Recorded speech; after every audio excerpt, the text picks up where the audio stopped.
I'm working in the New Perspectives Microsoft Access 2010 textbook. I'm on page AC 151, and I'm going to create an aggregate function. What an aggregate function will do is it will perform an operation on a group of records. It's going to aggregate them. It's going to put them together, which makes this different from the calculated field that we did in our unpaid invoices query. In that particular query, the calculation acted on each record. I want to know the late fee for this record. I want to know the late fee for this record. In an aggregate query, we're going to be looking at statistics as they apply to a group of records. Then this means we're going to have to be very careful about the fields that we bring in. So let's click on Create. We're going to create a query in Design View. We're only going to be working on the contract table, so I'll bring it in. And I want to know the amount of my smallest contract, the amount of my average contract, and the amount of my maximum contract. Now keep in mind that my minimum contract may not be just one record. I could have written 10 contracts for $300, and that's my smallest contract. Or I could have written 100 contracts for $252,000, which is my largest contract. But it's going to show me the smallest dollar amount, the largest dollar amount, and the average dollar amount. And in this case, it's working only on the contracts. So I'm going to bring in the contract amount 3 times, because every calculation I perform is going to be on that same field. I want to know the smallest contract amount, the average contract amount, and the highest contract amount. So I'm going to run it. Right now, everything should look the same. I have 64 records. And I'm going to come in, and now is when I click on Totals. Because what this is going to do is it's going to group those values. It's going to take all of them that are the same amount and put them into a group.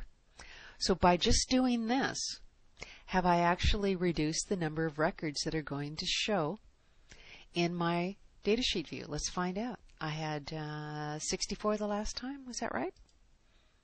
47. So that means that I have some duplicate entries. I'm going to come back in my group by. I want to find my smallest contract amount, my average contract amount, and maximum contract amount. Now as you're doing this, pay attention to how Access writes these particular functions. AVG is average. It's something different in Excel, isn't it? Don't we write average, write it out? So pay attention to how Access actually sets these up, because you may need these things later on when you're doing more work on your own. Let's take a look at it again. The smallest contract amount is $300. The largest contract amount is $252,000, and the average of all my contracts is $27,391. 79.69. You can see the formatting there. Let's go back in, and we're not done. Now we're going to name all of these fields. And so to do that, I'm just going to grab all of them and make them slightly wider so that I can work right in the box and you can see what I'm doing. So I'm going to click in front of contract amount, and I'm going to write in minimum contract amount. Keep in mind that contract amount is part of the name. I can't put minimum colon contract amount.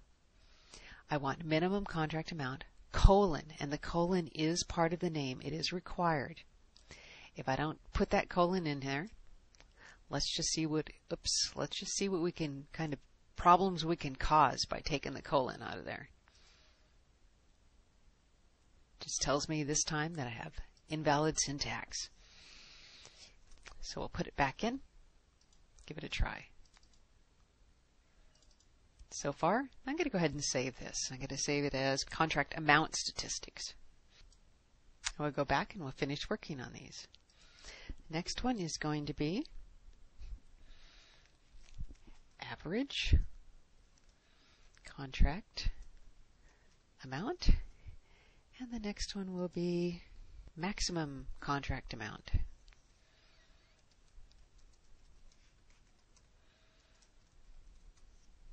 Run it again. Resize again.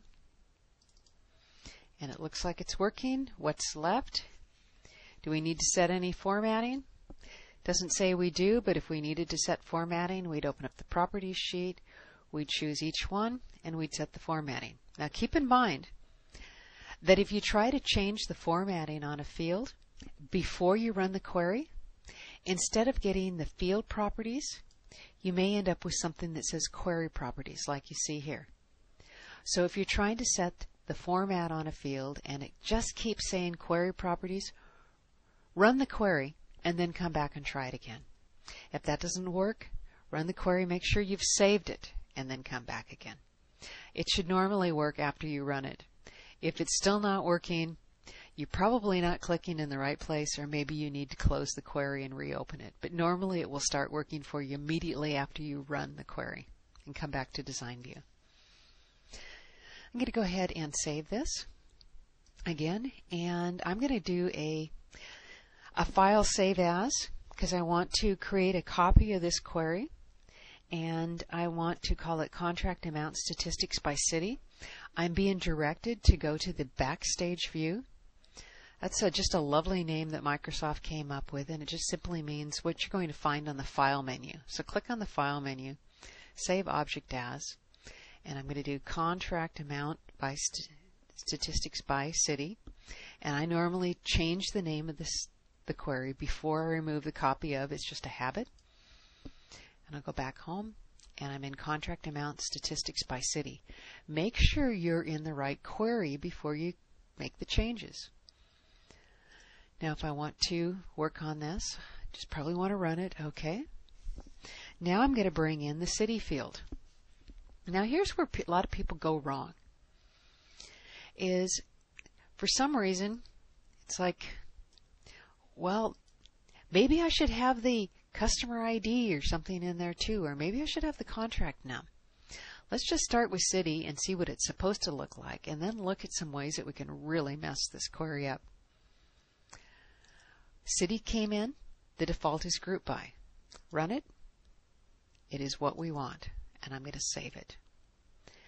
Now the mistake that some folks make is they bring in a field like contract num. What is contract num? Contract num is the primary key. If it's the primary key, can that value ever be duplicated? No.